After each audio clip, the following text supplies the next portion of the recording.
Yeah, gotta love that. Hey, it's BT with the Tales from a Gemini, and we're gonna get right to it, man. Thank you guys for joining us. And you guys know my passion. I mean, I love tales of I love tales of redemption, tales of people overcoming odds and everything. But at the core and root of my passion for life, it is none other than the sport of MotoGP. And right now on the line we have MotoGP freelance journalist Simon Patterson. Let's bring him on. My buddy Simon. Where is he at? Come on. It's my favorite part. This is never going to be not fun for me. Simon! Hey, what's up, man? I can't hear you. Put your audio on. There we go. Can you hear me now? I can hear you. What is that thing right there in front of you? Where you going? Where'd you go? One second. Simon, where you at? There he is. There we go. Hey, are you in the back of the van again? So I'm not in my own van. I'm in my mum's RV because my van is currently getting some work done to it, and our house is so loud and so noisy that I just can't work in there. I just have to come and find somewhere else to work. So I'm hiding out here at the minute. I'm starting to think you're a gypsy. I really am. I'm starting to think you lied to me and you're just a gypsy and you just travel and you make pizzas on the side of the road. It's pretty much how it is at the minute. I mean, there is a house. I promise you, there is actually a house, but we don't go in there. It's fine outside it. Well, tell Mom I said hi. Tell Mom I said hi. I mean that. Tell Mom I said hi. Yeah, I will. And where you? I've left her and the dog inside. It's easier.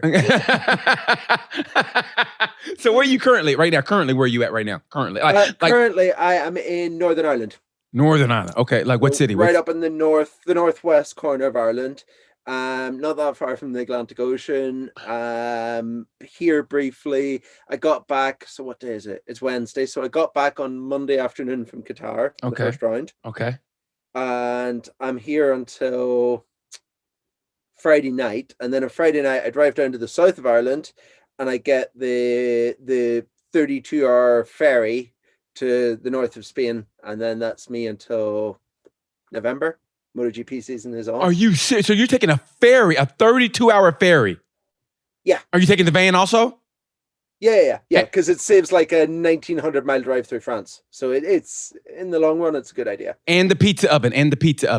Yeah, of course the pizza. Let me tell you something, Simon. Let me tell you, because of you, and I mean this from the bottom of my heart, because of you, the Christmas present I got for my roommate was a pizza oven. And honestly, and here it is. I ordered from some company I never ordered before. It was her Christmas present, but it didn't come till March, and it came on her birthday. So her Christmas present was her birthday, and she still hasn't opened the box fully. So because of you, every day I walk in the kitchen, till this day, every day I walk in the kitchen, I see the pizza oven, and I think of you every day, Simon. That's a true story. Every day I see that pizza oven, and I think of you. I love that I'm not much involved in your life at the minute, man. I mean, I'm not even saying it as a joke. It's the truth, because I talk to you and I follow you on Instagram. Follow Simon Patterson on Instagram. It's the greatest. And it's no pictures of him. It's all MotoGP and him living the life. And he makes these great pizzas. And I go, that looks delicious. And then he was on my show and I said, you know what? I'm going to give me a pizza oven. And you thought I was saying it just for entertainment purposes. But I said, you know what? That'd be a great Christmas present. I ordered from a roommate. It didn't come in on time. It was so backed up. It didn't come in until the weekend for her birthday. They've been crazy, yeah. And so now her Christmas present was her birthday present, and she hasn't opened, and she hadn't gotten off the kitchen table yet. And every day I come down to make my smoothie, I see the pizza and I go, Simon Patterson. So every day I think Simon Patterson, and that's the true story, Simon. So you're in my heart, bro. The pizza oven purchase that I'm most looking forward to is so you've been in the MotoGP paddock, you've been to G.O.A.T Hospitality. Yes. You know how good their food is. Yeah. So the head chef from G.O.A.T Hospitality is a guy called Matteo, and his partner bought him one for Christmas. And I'm really looking forward to seeing what we can do whenever we get together again, whenever the paddock's back to normal and Matteo can get the pizza oven started up some night. Because I think we can do good things with that, right? Oh, pizza with hummus. How about that? Pizza with hummus and marinara. What? Oh, with some. Oh no, there's an option. There's an option. Oh, what? Maybe how they put the same thing they put on a gyro, put it on a pizza with the pizza oven, dude. Ooh. Come on now. That's a good call. We might have to try that. Hey, there's no mic to it. We will, Simon. I can't. I've got real problems at the minute. So I'm just back from 2 weeks in Qatar. Right. But because of the weird bubble rules that MotoGP has, we haven't been allowed out of the hotel. Yes. So I've been next to all this amazing Middle Eastern food that I absolutely love for 2 weeks. And I've been eating like club sandwiches off room service. Like what? Tell me what you've been eating. Because I've been to Qatar, so I know what you're talking about. So tell me what you've been eating. But we've not been allowed to leave the hotel. So apart from to go to the circuit, that's it. So there's been no food. There's this amazing market in the center of town, the souk, where there's all these amazing restaurants. We haven't been. We haven't been allowed. That is the worst. Dude, man, it's so disappointing. It is, because honestly, if you've ever been to Qatar, and for me personally, and I know the riders don't really care for it, but for me, and that's why I say MotoGP, and I'm biased, but MotoGP is the greatest show on tarmac, because when you go to Qatar, it's the season opening race and it's under the lights, which makes everything that much better, because the night makes it special. Nighttime makes the bikes look better. And when you go to Qatar, not too many people come to the race. So if you get to the paddock, you can see the riders walking around there. They have a different kind of attitude. They're a little more relaxed. And then you go to the city in the daytime, and the food is so good. And it's just a nice vibe. It's a nice vibe. The only thing I'll say about this year, with the weird rules that we've had where we've not been allowed out of the hotel, it has actually made the riders even more chilled. Really? Because we've had like our own corner of the hotel where we're closed off from the rest of the world, and it's the only people under the MotoGP paddock, but we're spread across like 6 hotels, so there's only a few teams in each hotel. Yeah. So I've been like in the gym, on the exercise bike or on the treadmill, and someone comes and sits down next to you, and you look over and it's Valentino. Because we're all just in this like little tiny bubble together. We're like lying by the pool with Alex Rins and Joan Mir. It's been so relaxed. Let me tell you, you never see these guys able to switch off like this, and that has been really cool. That's been quite enjoyable. And that is probably one of the great best things about me not being able to travel. If I'm at a hotel and I look over and Valentino Rossi's on a treadmill or something next to me, you can best bet believe security's going to be called, and I'm going to Qatar jail, and I'm probably going to get a life sentence. I mean, that's what's going to happen, because you know what kind of dork I am. You've seen the kind of dork I am. I'll be like, Valentino, and then it's going to be ugly. It's going to be. But you have to kind of like, you have to just be like, play it cool, play it cool. Okay. Well, then now that you. Go ahead. We're all MotoGP fans, right? Of course. Like, we're all there because we're fans at the end of the day. So even if you work with the guy every day, it's still quite cool. Okay, well, tell us in the how does he work out? What does he do? Like ballet? Lots of stretching, which surprised me a little bit. So he's doing like, I think he'd go in the morning and do some weights, but then we always ended up being there in the afternoon together, and he'd come in and do like 15 minutes cardio on a bike or on a treadmill, and then he'd do like an hour of stretching. Really? Yeah. Like when he's on a treadmill, like does he run or does he walk, or what? How does he do it? No, he's running, but he's not going hard. Okay. And I guess it's maybe he does like a proper session in the morning when I wasn't there, but in the afternoon he's just like, pretty chill actually. Wow. I mean, did he realize everybody was watching him, see like, what does he do? Because it was always shrouded in secret what Valentino did for exercise, for like. Yeah, because he's the one guy that he's never posting photographs of himself in the gym. Yes, never. Like the one rider that you never see it from. That's true. Yeah. It surprised me a little bit how much stretching he was doing, but I guess when you're 42 years age, you need to maybe work a little bit harder to stay limber than some of the young guys. But but that's true. I mean, it sounds like a joke, but I can say that because I'm Valentino's age. I'm a little older, so I know it's all about the stretching and not too much weight. But because you want to be limber and you want to be able to move, whatever. And so, that is awesome to hear, man. That is great to hear. It was good fun. Good story to say. Yeah. Okay, so what's the weirdest place that you found sand over the last 2 weeks? What's the weirdest place that sand ended up? You go, wow, I didn't think it got there. Generally it's the back of your throat. Really? Like it's when you go outside and stand outside the media center for like 5 minutes, and then you come in and you're like, because it's been so fucking dusty. Really? It's just been crazy. So we've had these like really, really high winds. I saw that. And it just blows crap everywhere. It's weird over there because it's not even like you think Qatar desert sand, But it's not even the sand. It's because the entire country is one big building site for the World Cup next year, that there's so much construction, that there's so much dust in the air as well as the sand. Oh my And it God. just, yeah, Wow. it's not very pleasant to be outside in the middle of a dust storm, but you know. Now was it worse than what we saw on TV, or was it not as bad? Because on TV it looked like an apocalyptic kind of movie, because those guys, you know, you see the riders and you see like they can't see into the corner. So was it as bad or was it worse? No, it's as bad. It is like absolutely as bad as it looks, because it's really hard to see the wind on TV.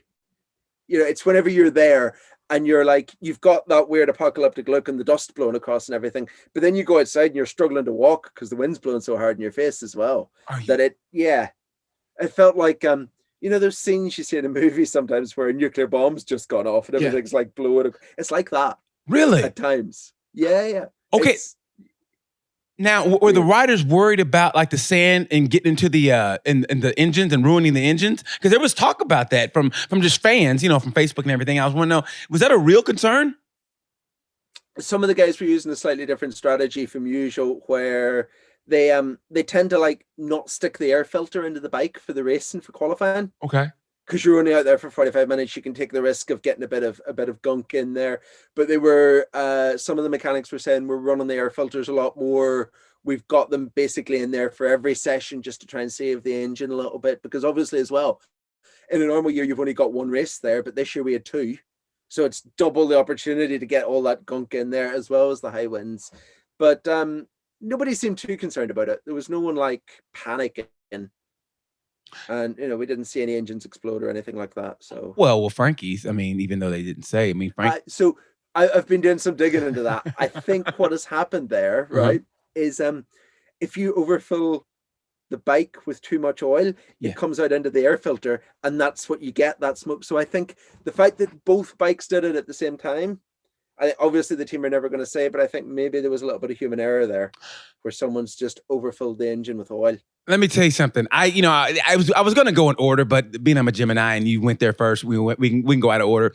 But since we're already there, there's something, and correct me if I'm wrong, because you're there and I'm just an outsider looking in. But from the outside looking in and watching the intangibles, it seems like that crew and Frankie aren't really, like, he's not really happy, and he's sending out signals in his press conference. And just the fact that you said that when you put too much oil, I mean, this is the highest level of racing. That shouldn't be happening. I mean, I've done it to my bike, but I'm an idiot. So you shouldn't be having that happen at that level. I mean, correct me if I'm wrong. Yeah, something. It's hard to say. Something doesn't quite feel 100% in that team this year. I'm not really sure where it's coming from or what's causing it, but you know, they've been a really, really tight unit for the last 2 seasons together. Yeah. And it just, you know, maybe it's the Valentino Rossi effect. Maybe bringing Valentino into the team has disrupted things a little bit, or I don't know, but it just doesn't seem, you know, the way it has been. Maybe that will change as the season progresses and they get a little bit more familiar with each other in that. But based on the 2 performances we saw from Frankie, it's something they need to fix really quickly, because you're not going to finish second in the championship, right? You know, with that again. I watched the first race. They were wondering like why was Frankie, you know, toward the end of the back of the pack, and they said because they had a problem with the launch control. I think it was on the whole race or whatever. Okay, so we all make mistakes. Okay. But, and then you hear Frankie, you know, during the interview say, well, I'm not the top priority with the Yamaha. I'm not the top. And so it's like, that to me was like a whoa, you know what I mean? Yeah. He said it with a smile. Coming from him. Yes, coming from him. And he said it with a smile, a typical Frankie smile. And I don't know if it was you that asked the question. Somebody asked a question, and he just kind of like, and then he goes, well, I'm not a top priority. And I was like, that didn't look, you know, that didn't sound right. And then with the bike, he said the both motor, I mean, back to back, you overfill the bike with too much oil. That it just doesn't sit right, and something's wrong there. Yeah, 100%. And they have to figure out what it is, right? They have to fix that problem really, really quickly, because especially this year. Last year they could kind of get away with it a little bit because the other Yamahas struggle a little bit as well. But whenever the other two Yamahas are doing really well this year, Frankie has to be there. Pick up the slack. He has to be doing. Yeah, exactly. So I don't really know what the solution is, but they're gonna have to find one soon. You know, I would hate to put the onus on Valentino but with him comes a lot. And he may not say it, but what do you see that we don't? Because you're there, and what do you see from the outside looking in? Because you're closer than I am. You're actually in the paddock.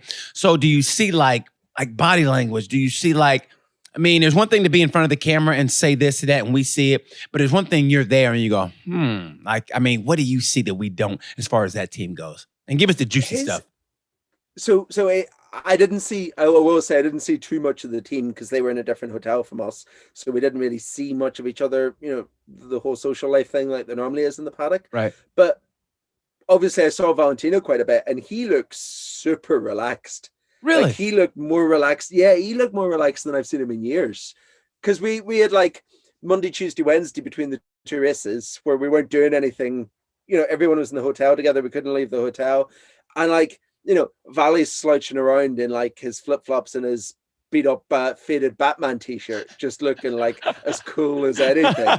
But he just, he does not dress like you would expect someone at his level in any sport to be dressed. He wears like baggy t-shirts. He wears, literally superhero t-shirts, just kind of slouches around.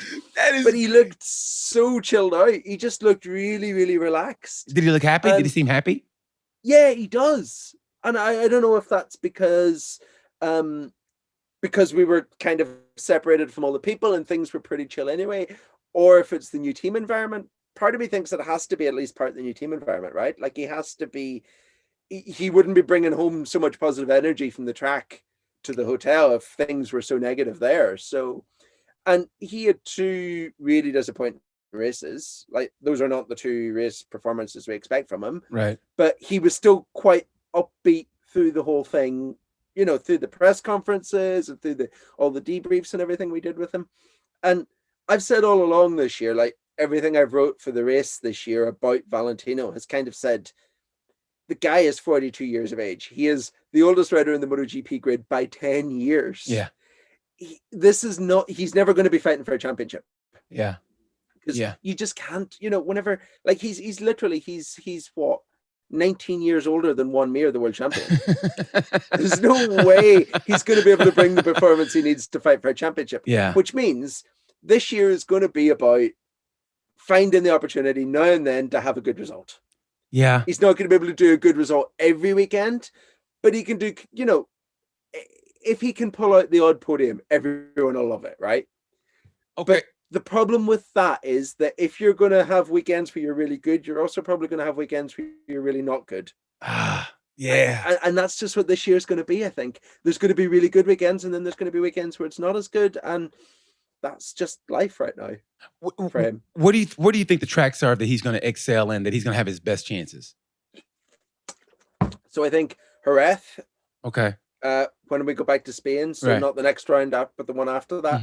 Mugello, obviously, we know the atmosphere and everything of Mugello. Yes. And there's a rumor during the rounds in the paddock that there might be 2 races at Mugello. Oh my God, that would be great. Like that's everything he wants to hear. Oh my God. And then obviously we're going to Assen this year. Yes.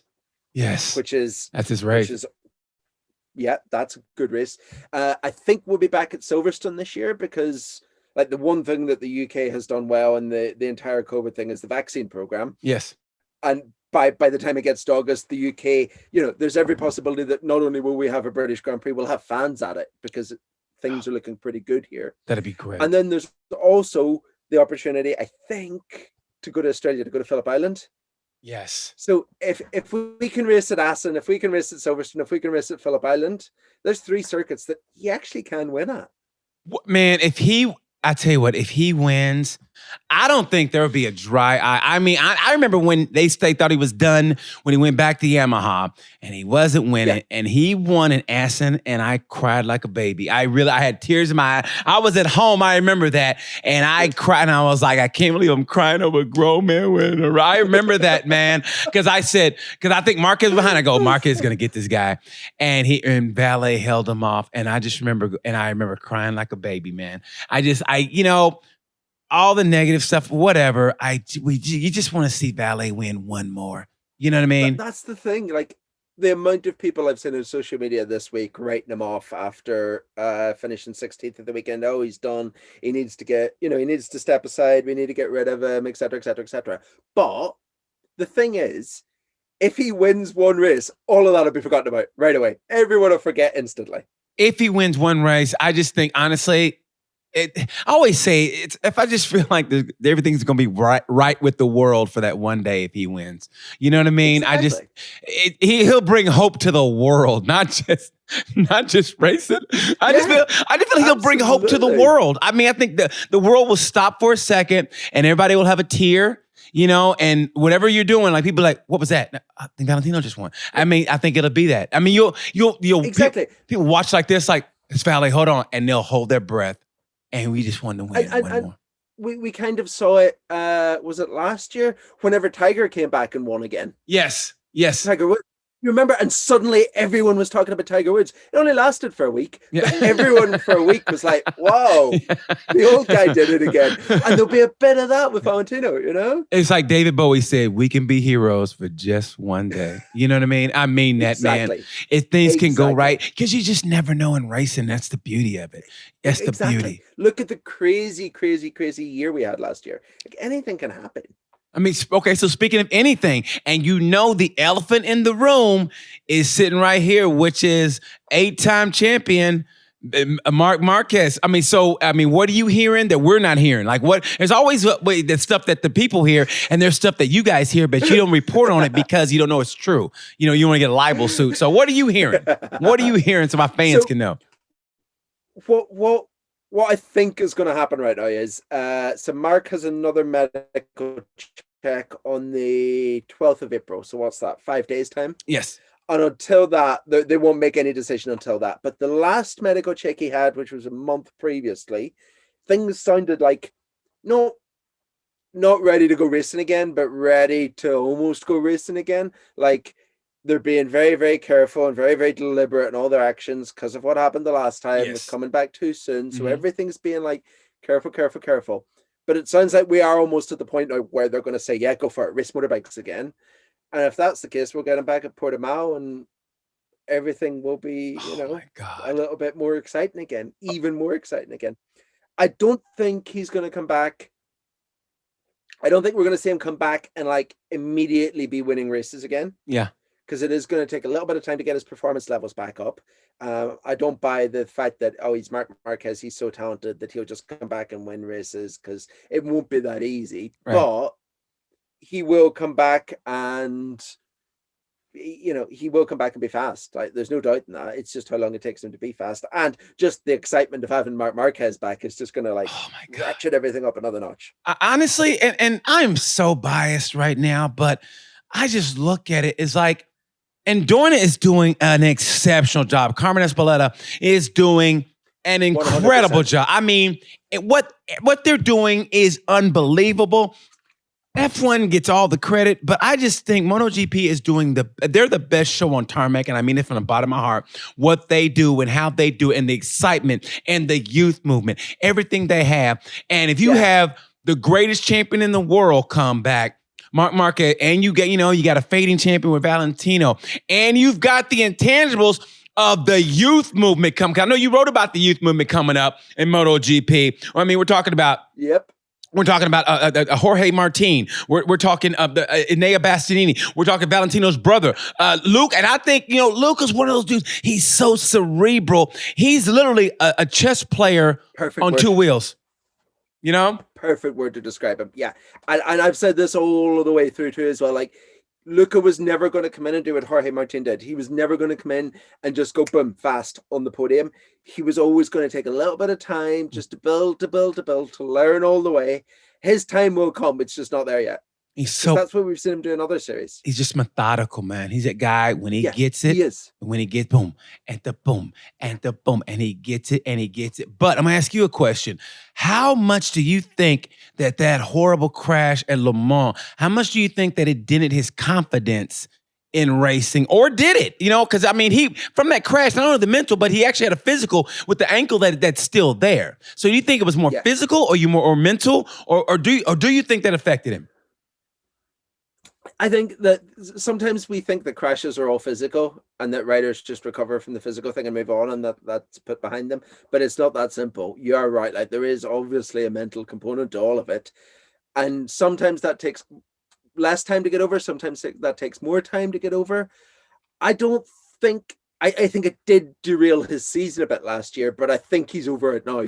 I think what we're seeing right now with him being a little bit further back than the other rookies, that's not because of any mental block or any physical block. I think that's just, like we were saying, it's just the nature of the way he goes racing. You know, you've got someone like Jorge Martin, who's just like this crazy two-stroke engine that's just on the rev limiter all the time. Right. Whereas Luca is like a diesel engine. He takes longer to build up to speed, right, but once he gets there, you're not going to stop him. And we're just watching that process right now. Okay, so tell me about, like, to me, and Enea Bastianini, I saw the talent there, and he went through those years. I saw his talent early when he gave Danny Kent a run for his money. Then he had that little spate where he faded toward the end, but he was catching Danny a little bit, and then he had those little races, and and Danny did what Danny did, and then after that he had those kind of years in Moto3, and I was like, I don't, what's going to happen to this kid, and then he went to championship last year, and now he seems like a hot property in MotoGP, except for what I thought was funny in race 2 in Qatar. The reason he said what happened, did you hear? He couldn't see because of his hair. His hair got his we were joking the other day in the media center about, you can tell which countries in Europe have been in lockdown the longest based on the hairstyles of the riders. I saw that tweet. Like, because all the Italian guys have like hair to here. All the British guys have like haircuts that you look at and think your mum did that, didn't she?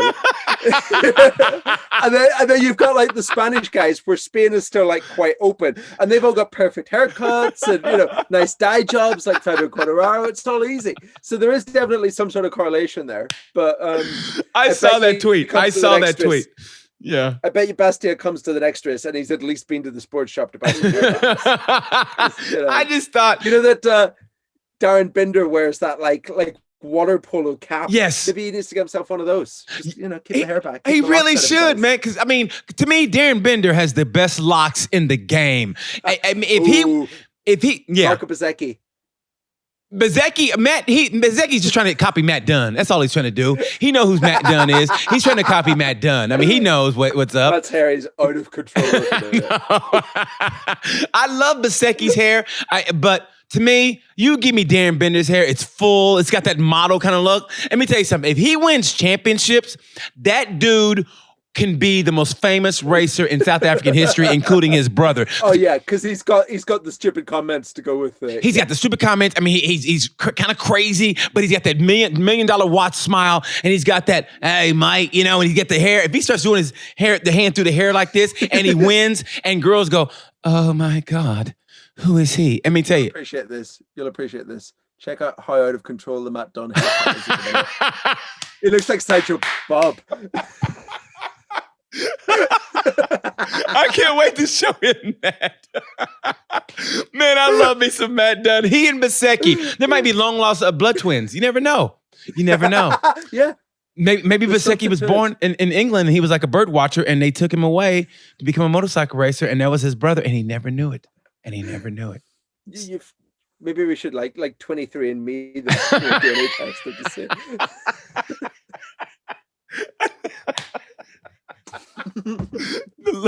The love story no one talks about. I love it, man. I love it. You know what? Okay, so speaking of, I think the talk of the, at least for me, last week, even though MotoGP was out of control, great, fantastic. For me, the talk though, Moto3, Pedro Acosta. I saw this, but let me tell you something. I look at the intangibles. You guys, honestly, Neil, Dave Emmett, Max, you guys are great. The technical stuff. I mean, I can't message you guys that. And when I write articles, I can't message you guys. You guys do what you do, and you're awesome at it. I look at the intangibles from what I see from where I am. And let me tell you something. When I see, and I saw a little bit of Marc Marquez in him, because when the camera comes on him, he's dead serious. He's almost like, you're annoying me. He looks at the camera like, God, get out of my face. You know what I mean? And he's talking to his guy. He's like he's just have to look. He's not smiling. He's all serious, even with braces on. He's all serious, and he's talking, trying to get in his head right. Camera's here. He's like, whatever. And he puts that helmet on, and he's like, he's got the visor down before he's got the helmet on, if you know what I mean. Yeah. You know what I mean? And when he gets out there, man, and I saw this in the Red Bull Rookies Cup, I go, this guy right here.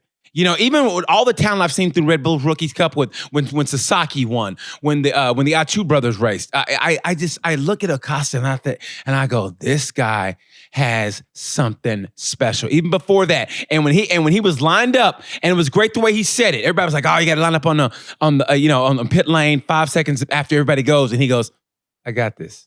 He told his dudes, I got this, and even Akiai, he was like, okay. And he did it. I mean, he did it.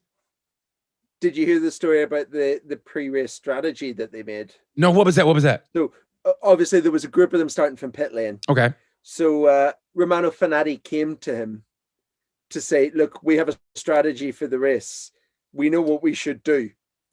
And I think Acosta was kind of expecting them to have like some crazy plan to work together. Yeah. And Fenati was just like, we're just going to sit behind you and let you do all the work, and we're not going to pass you, screw up your race because you're faster than us, and we'll just go with you. So you've got clean track, just go. Are you serious? Yeah, because they knew that he was going to be fast enough to catch the grip. If no one was like dive bombing up the inside of him every corner to try and disrupt him, like the best thing to do was just to let him run his race and to try and stick along. And it worked because Fenati was like 12th as well. So even Fenati, old ass Fenati, 25-year-old Fenati, they knew that this kid had the pace to do it. They go, look here, you 16-year-old kid. What you're gonna do is we're gonna follow you. You understand? Because he's old enough to be his dad, basically. Fenati is old. Exactly. Fenati is the Valentino Rossi of Moto 3. he's literally the Valentino Rossi of Moto 3. He really is. Pretty much. No, there's no pretty much to it. I mean, he is. He's 20. He's the all-time winningest racer in Moto3, right? Am I right? He is. Yeah. So he knew. I mean, how great is that? And how much respect is that? When somebody, Fenati's mentality, who's a little cuckoo for Cocoa Puffs, says, okay, listen, we're going to follow you, bro. Okay? We're behind you. We ain't going to do anything crazy. Yep. You lead us the way. You'll be the donkey. All right? We'll be Shrek. You be the donkey. And that's what he did. Oh my God. How much respect is that, brother? And did you think he could pull it off? When it was happening before? I thought he would have the pace to get into the lead group. Okay. I saw that. I didn't know what was going to happen when he got in the grip. Okay. Turns out he had the pace to ride from the back of the grip to the front of the grip and win the thing. Like, who knew? But so this is the first time, obviously this is only a second race. He's not been as a wild card, the way like the Oncus came as wild cards before they actually raced there, and we got to know them a little bit or anything. So literally, like, my first dealings with this kid was the post-race press conference on Sunday after he just won. Yeah. The first time I've ever spoken to him. Yeah. And the vibe I got from him is the same vibe that I got in 2017 from Jorge Martin. And what is that? It's like he's a nice kid. He seems like he comes from a really nice family. He's polite. He's funny. He's smart.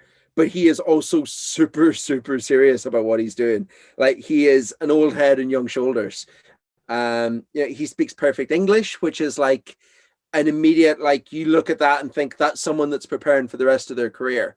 And that's not us saying that because we're English speakers and it makes life a little bit easier for us.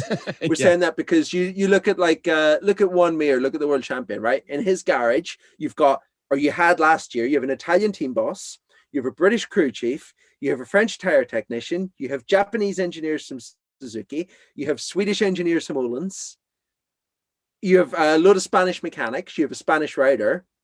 Everyone needs to speak one language, and that language is English, which is why Valentino's Rossi's garage uses English. Marc Marquez's garage uses English.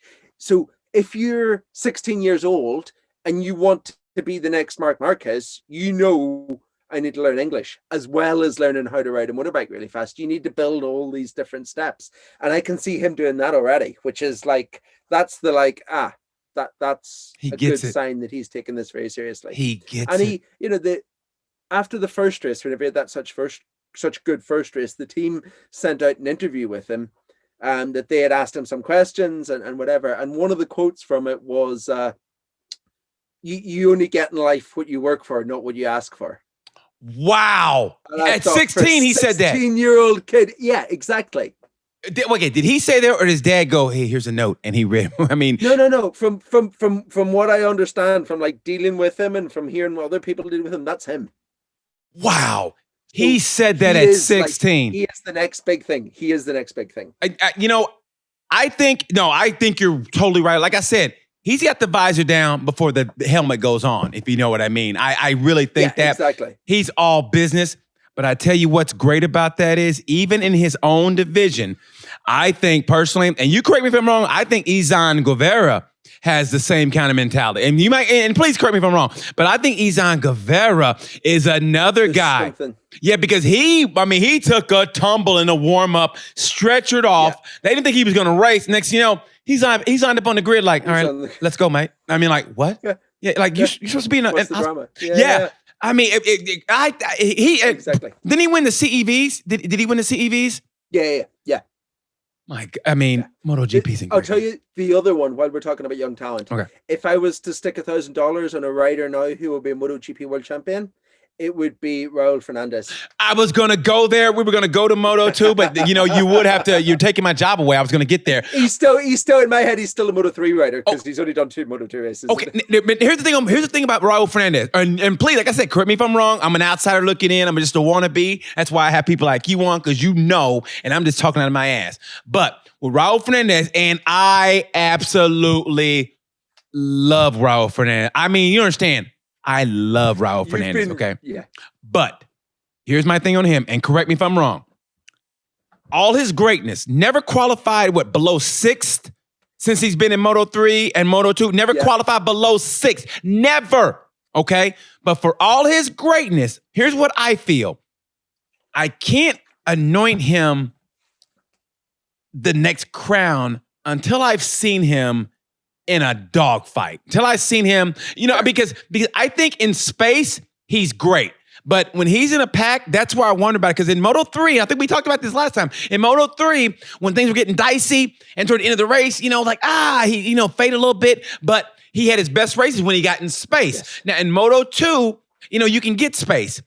But I want to see him in those old Moto2 races when Marquez and Iannone would be like Ali Frazier. When those guys, you didn't know if they were coming back. They get a bloody nose or a broken, and you're like, and then Iannone was like, that's what we're going to do, Marquez. That's what we're going to do. And they go all 12 rounds. You know what I mean? And you had Scott Redding and Paul Espargo, and somebody end up in a gravel trap, and they go, all right, next week. You know what I mean? And those were battles. I want to see Raul Fernandez in a battle where you go, this kid's ready. Where it's bar banging and maybe you got an elbow here and there, and he comes back and go, yeah, you want to bring some of that? I got some of that. But we did get some of those races at the end of last year. Moto2 did actually step up. I think we're starting to get back to Moto2 being like a little bit less strategic, a little bit more tactical, if that makes sense. Okay, well, Moto2, bit more of a knife fight. Okay, Moto2, but I'm talking about Raul Maybe Fernandez. We'll get to see him. Yeah, but maybe we'll get to see him by the end of the year, have some of those races. I want to see him. I want to see him do it because, we've seen Bezzecchi do it. We've seen, Marini to a point, but Marini, he's so like his brother. He's so smooth. He's so calculating that you don't get to see him do it. Really, right? He's so smooth. Like if you do an elbow, he'd be like, please, por favor, and he'll go right by you. But I want to fight, and he'll just go by you. And Bezzecchi's like, okay, you want to fight? I don't care. Let me get. Hold on, let me get this water polo hair mitt, and okay, now I'm ready to fight. Where Fernandez, he's also a smooth guy. But honestly, if it was Fernandez and Lowe's, I would have to go with Lowe's because Lowe's knows that battle. Jake Dixon, he knows that battle because he's been in BSB. Where he's been in BSB, exactly. If you go to BSB, man. There's boxers that go, you know what? I'd rather take my chances boxing than go to BSB because that's how rough BSB is. You know what I mean? True. But let me tell you my favorite Raul Fernandez story, because I know you'll really, really approve of this, right? You know, I love it. He's got a pet rabbit. That's funny, right? Okay. But they couldn't decide what they were going to call the rabbit. Okay. Right? So they never picked a name for the rabbit. So his pet rabbit is called because that's the noise they made to get its attention, and it doesn't have a name. It's just called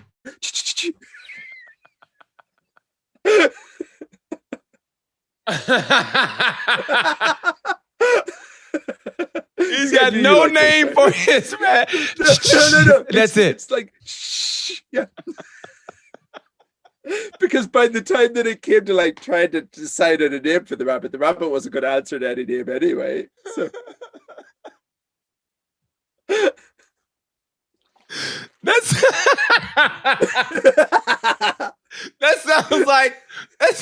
sounds like so third gradish. You know, like a kid, they can't come up with a name, so he just makes a sound. He's a grown ass kid. That is pretty much exactly what has happened. Oh, see, I told you I had a Raul Fernandez story you'd like. You like him even more now, don't you? Man, let me tell you something. You could tell me Raul Fernandez robbed 3 banks and knocked over an old lady, and I'd still would like Raul Fernandez. I mean, I just love that kid. Honestly, I say in the next, I'm gonna give him 5, but I'm gonna say in the next 4 years, Raul Fernandez and Pedro Acosta will be bar banging, and Marquez will be like, you know what? I can't wait to retire to get away from these monsters. You know what I mean? I mean, seriously, I don't need this shit in my life. I'm already 8-time world champion. I don't need this in my life. I'm a made man. I don't need this. Because if I heard of Acosta will put the fear of God in you like Marquez did in that 2018 season when people were, okay, what's my lead? 3 seconds? Marquez, oh God, when they put that pit board out, just done that. Marquez behind me, oh God, please, and then you tell your pit board like, hey, listen, tell my mom I loved her, okay? Because I know it's coming, and it's got to be that fear when you know that monster's coming. Got to be right. There's got to be. I mean, especially like when he pitched that. I mean, what he. I don't know if people realize the level of greatness that was when he finished on the podium in every race. No less than second. If he didn't win, it was no less than second. Yeah, he was.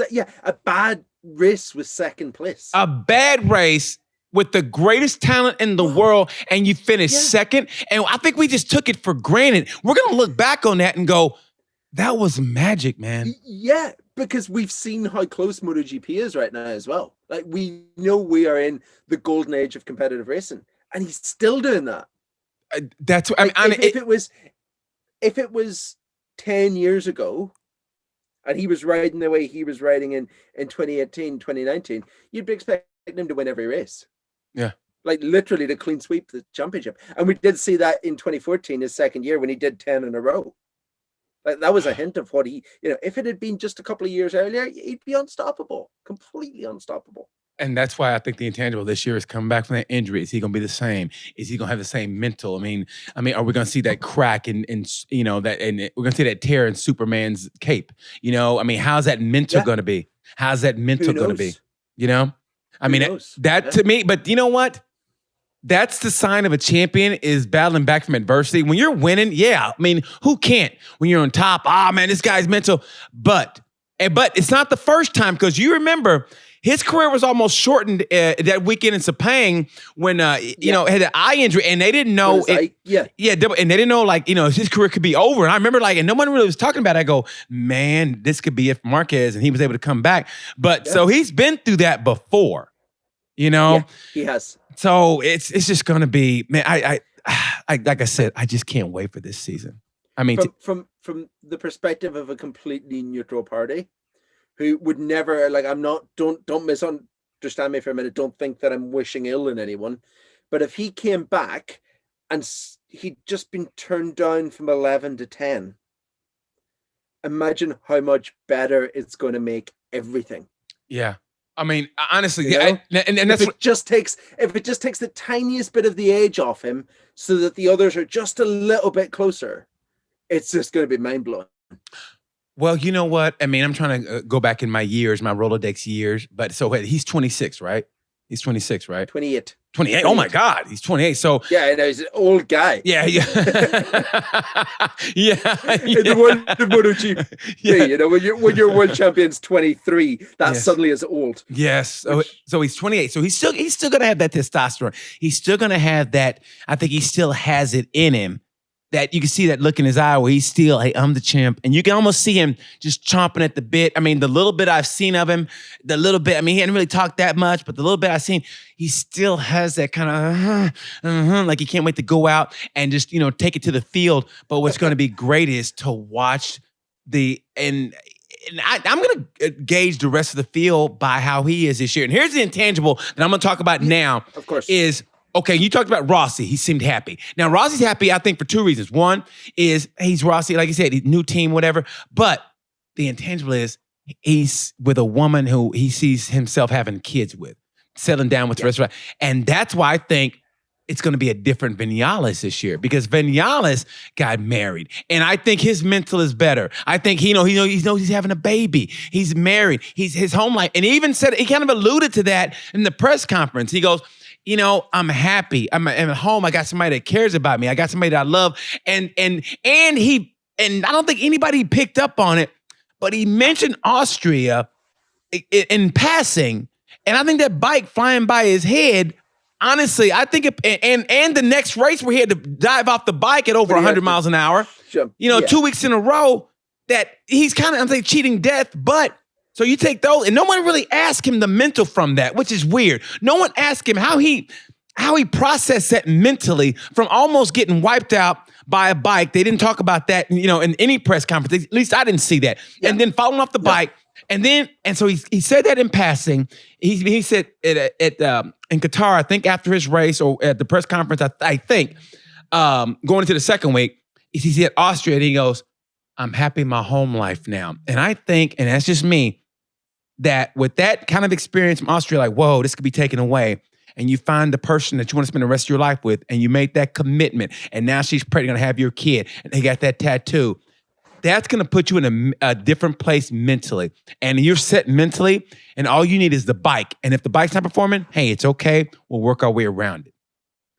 Exactly. And there's always been this thing in racing that every kid adds a second to your lap time. Yeah, right. Which is complete nonsense. Right. Because when you look at the MotoGP grid, look at the guys on the grid that have had kids and got faster. It's every one of them. Cal Crutchlow won his first race a week after Willow was born, Yeah. Aleix Espargaro has got faster since Max and Mia came along. Dovi got faster after he had a kid. All of these guys have had kids and immediately got faster. And I think we're going to see the exact same with Maverick, because exactly like you say, it's just going to settle him. It's almost like it's made him realize. So Maverick's problem has always been that he stresses over everything. Mm-hmm. This is from me looking in anyway. Right. And when the Yamaha hasn't been good, he's like dug himself into a hole by stressing about the bike. But what we're seeing now is that it's almost like, who cares if the bike's not perfect this weekend? I've got a wife and a kid at home that love me.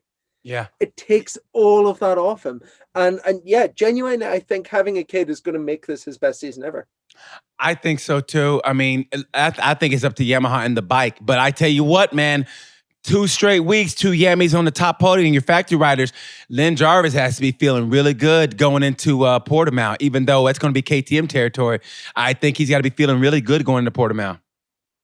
Yeah, it makes the bike look not like it's solved all the problems, but it suddenly makes all the problems look much less of an issue. Like we expected them to really, really struggle at Lusail in Qatar because of that big long start finish straight, and it wasn't the case because the bike has improved so much elsewhere that it kind of neutralized the problems, let them ride around it and everything. So yeah, I think we're going to see, like you say, Portimao is going to be a struggle, but like if they're not winning at Jerez, then we know there's problems. Yeah. I can't wait for that's Yamaha territory. Yeah, I can't wait for her. I mean, I'm looking forward to Portimao, obviously, but man, it's something. There's something about Jerez. I can't put my finger on it, and I think maybe it's that flying saucer, man. Maybe it's that. It really, because honestly, I've been there, and when I was there, everybody to a man, I said, "Hey, what's up there?" And everybody goes, I don't know. And I mean, you understand. I've asked Dave Emmett. I go, hey, man, what's up? They go, I don't know, BT. What's up there? And there's security guards that stop me from going. I go, hey, man, what's up there? They go, we don't know. And so I was like, man, there's something magical about when security guards go, we don't know. We just know you can't go in there. And I couldn't go. I'll tell you something. So I've been in the flying saucer, right? But I've only ever been in it at a test, not at the race. Okay. And whenever you go there at the test, it's empty. Oh, see. Like it's literally just a big empty round room. See, so that doesn't help solve this problem at all. Like what's in there in race day? Who knows? There's some magic going on, man. There's some magic going Something going on, right? Yeah, there's some magic going on. It really is, man. There's some magic going on. Before I forget, and this is why it's called Tales from Gemini, because my mind's all over the place. I don't know if you watched that documentary about Joan Mir. The funniest thing ever, because Joan Mir, great kid. I think he's a little cerebral, not as much, but I just think he has a calm approach to racing. Yeah. And the funniest thing ever was he's getting ready to go out. They're trying to select the tires. He's talking to the tire guy, and he goes, "If you are wrong, we will kill you." I thought, did you see that? Did you see that? That was the greatest thing. The tire guy was like, he goes, "Okay, should we go with the hard?" He goes, "If you are wrong, we will kill you." See, my favorite bit of the documentary is whenever he's driving along the motorway. Yes. And the guys pull along beside him in the car and start being like, "Well, you've stolen your dad's car. There's no way you could afford that car." And then they're like, "Holy shit, you're Joan Mir." He's with his mom and his girlfriend. He goes, "Oh, we didn't know it was you." And he goes, "Eh." Because it kind of shows as well what MotoGP is like in Spain, right? Yeah. I mean, how great is that, man? How funny was that? Now I'm gonna ask you about Joan now. Do you think he feels that pressure coming in as the defending world champ? And he's got to be hearing those rumors of, he finally won that one. And honestly, in that one race he won, he had to win it for him mentally, but also for the and that was it came on at the right time, which shows you that 100%. Okay, when all the pressure's here and everything, all the chips are stacked, he delivered. But do you think, as coming into the season, he feels like I have to win races, or I feel that pressure? I'm the defending champion coming in. No, I think he's pretty chill about the whole thing. I think everything's under control there mentally. He just isn't the type to get flustered. There's just those people in life who are just chill about everything. Yes. He just seems like that. There's never any drama with him. I know a few of the people in his garage quite well, because obviously his crew chief is British. Right. Despite being called Frankie Carcetti, he is actually an English guy. And I know Frankie pretty well. And just, from like, we have a beer now and there, and you just hear little bits and pieces about how things are in the box. And he's just super chill. They were telling me that he went out to do, at the test, he went out to do a long run, and he had a problem with the bike. And no, sorry, I'm wrong. He went out to do a long run. He went out, he smashed his lap time, came back in, parked the bike, came back into the garage, sat down beside Frankie and just went, "Hey, I'm back." It's like, yeah, you're pretty chill now, aren't you? And I know that so both him and Frankie are really into their kart racing. Okay. So on the Saturday night before he won the title, Frankie went to his motorhome in Valencia to discuss the race strategy. Yeah. I've no idea how the discussing of the race strategy went, but I know that it left with him and Frankie both having bought a new kart. Are you serious? Because they just went so off topic that they ended up just be like, "Fuck it, let's buy karts." Oh, that's great. That's awesome. So it's just a super chill environment. The whole environment, the whole Suzuki environment, just seems to suit him really well, because there's just no stress there. Okay, so how do you think that plays with Alex Rins, and even now I'm gonna mention Jamie Masia, when you're coming in and you're being looked at as the top dog, but your teammates takes that shine away from you? How do they deal with that mentally? Because Rins had to deal with it last year, and now Rins this year, and Jamie Masia in Moto3 this year. How do you think they deal with that mentally? And how, as a team principal, how do you deal with, hey, you're still gonna be our guy, man. Don't worry about it. We still believe in you, but hey, Pedro, hey, Joanne. I mean, how does that work? Have you seen that dynamic work? I spoke to someone in the Yamaha camp on Sunday night coming home from the race, and they were telling me that after the first race, all the people in the garage, all the attention in the garage was around Fabio. Really? Because it was like, Maverick's won the race. Maverick's happy. We don't need to give Maverick attention right now. And then whenever Maverick was fifth and Fabio won the second race, it was the other way around.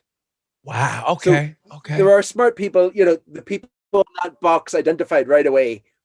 The guy that we need to make feel good right now is not the guy that has just won the race. There's enough other people to make him feel good. We know that Yamaha are really good at managing people because they had Valentino Rossi and Jorge Lorenzo as teammates, and they didn't murder each other. So someone is quite good at managing people, Like no one died. It was a success.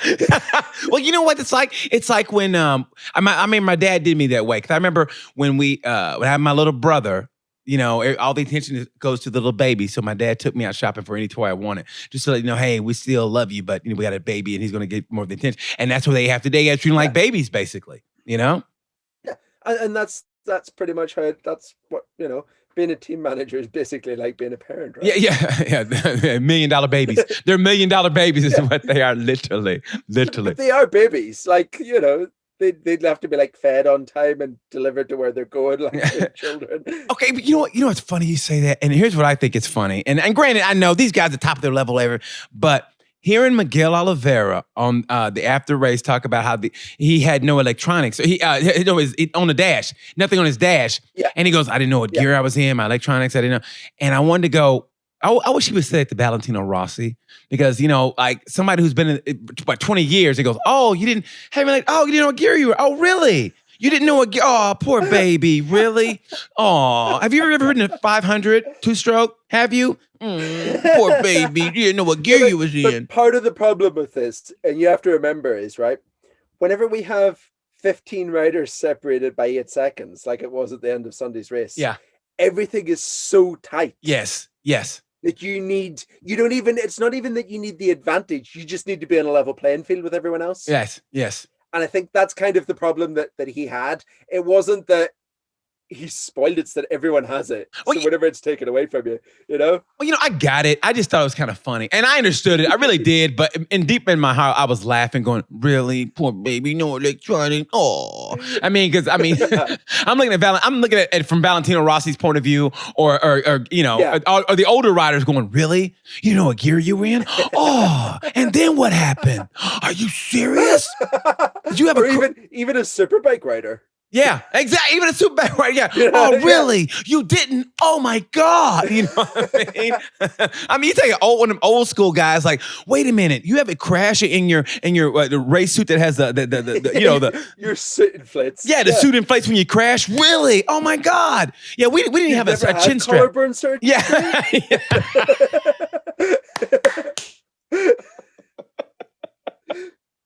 We're going old school. Yes. Oh my God. I could talk to you about GP all day, literally. I mean, you understand, I was so jonesing. It never feels like work, man. It just feels like us shooting the shit. Dude, it really is. And that's why, I thank you for this. I really do thank you for this so much, because I was like, last night, I go, man, I had a guest follow. I go, man, I go, Simon Patterson. As I go, Simon Patterson. Right here. I go, he's got to be back. He's got to be back. And so I hit you up. I said, I know he's sleeping now, but. Let me tell you a story. I wasn't supposed to be back, right? Okay. So I should, what time is it? It's 6 p.m. here. So I should have just landed in the airport an hour ago. But my original flight back from Qatar was on Monday. Okay. And it was cancelled. Because if you arrive back in the UK now from Qatar, you have to isolate in a hotel for 2 weeks. Yes. My original flight was from Qatar to London to Dublin. So they cancelled the Qatar to London section of it, and I had no flight home. So they rearranged my flight to today, so that I was flying direct from Qatar to Dublin this afternoon, which was fine, no problem. And then on Saturday, I got a message to say from Tuesday morning, if you arrive in Ireland from Qatar, you're going to have to quarantine in a hotel for 2 weeks. So I ended up on Saturday booking a new flight, which cost me like €1,000 to book a new flight from for Monday. So I left, like, I flew out of Qatar at 1 a.m. on Monday. So like straight after the race, I was in a plane. Oh my God. Just to get home in time to dodge this like hotel quarantine thing, because I'm leaving again on Friday. I've been there before. I did that 1 a.m. flight from Qatar. I've done it. I've done it before. Man, hey, it was my pleasure that you did that. I'm glad you did that. So you wouldn't be here if you wouldn't. So I mean that from the bottom of my heart. No, seriously. I mean, but good, man. It's glad to join you as always. You know that. But before we get out of here, you know how we do this. I want to ask you one of the most serious question I've ever asked you in this whole interview, and we're gonna get serious now. We've been joking around, but let's get serious now. What's the best pizza to make in your portable pizza oven?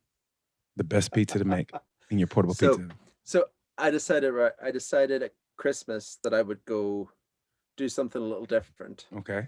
And the day after, so the 27th of December, okay, we had a house full of leftovers. And I made a turkey and roast ham pizza with breadcrumb stuffing, cranberries, and brie. No, and what? And gravy? No. Cranberry sauce and brie.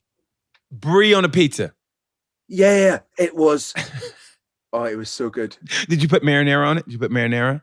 No. I used cranberry. I don't know about that one, Simon. I don't know about that. It was like a full roast dinner and a pizza. I'll send you pictures of it and you'll see. It looks so good. It was Christmas pizza? Was it Christmas pizza? Exactly. Christmas dinner pizza. Dude. It's like so we do for Christmas Day what you guys do for Thanksgiving. So like imagine Thanksgiving leftovers on a pizza. What's not to love about that? It was awesome. Here it is. From here on out. Now, for my roommate next year, we're gonna have Christmas. We're gonna have Christmas pizza. And so all because of you. I told you that you don't realize you have influenced my life. Now I got the pizza in my room, all because of you. And every day I see it, I think of you, Simon. I think of you. So now Christmas pizza is what we're gonna have next year. I'm gonna tell him when I leave here, I'm telling my roommate that. And we're gonna have Christmas pizza because of you. I mean it. I'm gonna send you a picture. I want to send you a picture right away so that you've got photographic proof that I made Christmas pizza. Oh my God! I'm following your lead in everything I do. I did when we talked last time. You know, we became closer, and then you sent me those things about we talked. You gave me a history lesson on my country, and you're kind of like, oh my God, and I was like, yeah. I mean, you've influenced my life. Everybody I've had on the show has influenced my life, and you have, sir. And I mean it from the bottom of my heart.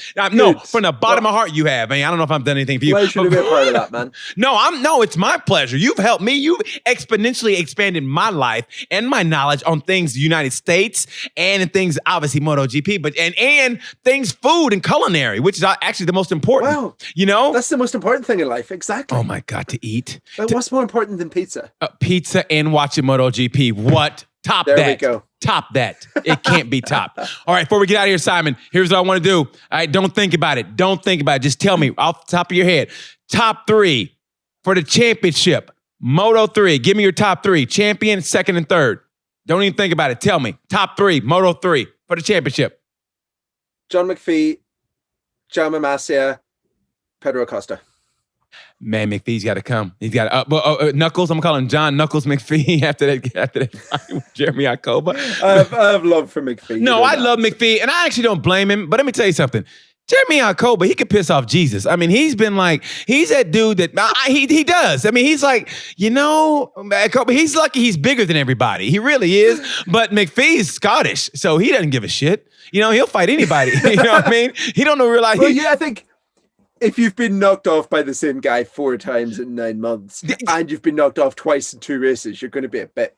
What I tell you, Jeremy Acosta could piss off Jesus on Easter. That's what that kid is like. He needs a whooping. He needs somebody to take him outside and take their belt off and give him if he was in the United States, his grandma John tried. Oh, yes, he did. John tried. Yes, he did. Yes, he did.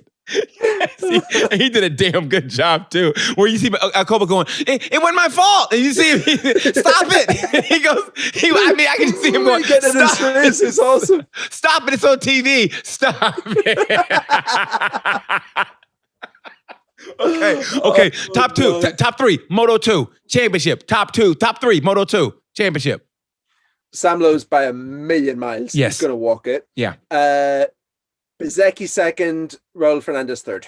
Oh, man, Mr. Yeah, but Raul's a rookie. He's got another year. Let's see how he goes the next year. But, Okay, and the big one, MotoGP. This is going to be the most difficult one, I think, to call, but top three MotoGP for this year. Top three. And this is including if Marquez is racing. Joan Mir. Oh. I think he's going to do it again. Okay. Alex Rins. Oh, okay. Johan Zarco. Oh, I like those picks. Man, that was great. That was great. And ballsy, my friend. That was John McPhee fighting Jeremy Alcoba ballsy. I like that. Let's see if it works. I think Zarco's another one that's happy. And I just love that he's showing his personality. He is a changed man. Yeah. Yeah. So literally in May 2019, he gave an interview where, without naming me, he told someone that I should be sacked for something I'd written about him. Yeah. Right? Wow. 14 months later, we're drinking rosé wine in his back garden doing an interview. Yeah, when he had the guitar, right? With his brothers? Yeah. We just invited me. I said to him, I want to do an interview. And he was like, come to my house. And we spent a day playing guitar and piano and playing bowls in the garden and drinking wine. We had lunch together. He is just a different person in the last year, 18 months. And it's awesome. And now all these results are coming and it's really good to see. Man, I like I said, when I do this show, I love stories of redemption in this story. And as much fun as we have, I love hearing that because that's what it's about for me. It's showing everybody, no matter how down you get, you can always turn it around. And I think, and I love having that story as we end. We got to wrap it up now, man. And Simon, thank you so much. As always, I love talking to you, man. Thank you so much for making this happen. Pleasure. I mean, making this happen. Absolute pleasure. Hey, and Christmas pizza. See, you gave me a new one. Christmas pizza, folks. Christmas pizza. That's a new one. It's a thing. It's a thing. Simon Patterson, thank you so much. Freelance MotoGP journalist. Follow Simon Patterson on Twitter and on Instagram. Thank you so much, my friend. I appreciate it. Can't wait for the rest of the season. Safe travels to you. Guys, thanks for watching Tales from a Gemini. I appreciate you. And like I say about this time, as always, peace.